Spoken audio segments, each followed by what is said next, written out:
ഇപ്പോൾ നമ്മളുള്ളത് ചന്ദനമല കോവിലാണ്.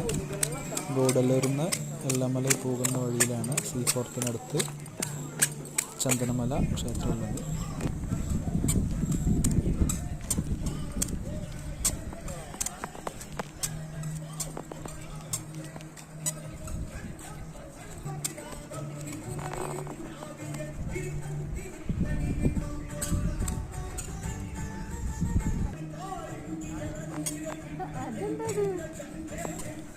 മലയാളികൾ ഒരുപാട് പേർ താമസിക്കുന്ന സ്ഥലമാണ് ഈ സീഫോർത്ത് എന്ന സ്ഥലം.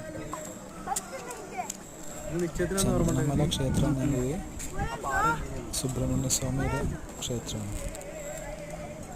ഇവിടെ കുഞ്ചാക്കോന്റെ സിനിമ ഷൂട്ടിംഗ് ഉണ്ടായിരുന്നു. എവിടെ? ഒരു വീഡിയോ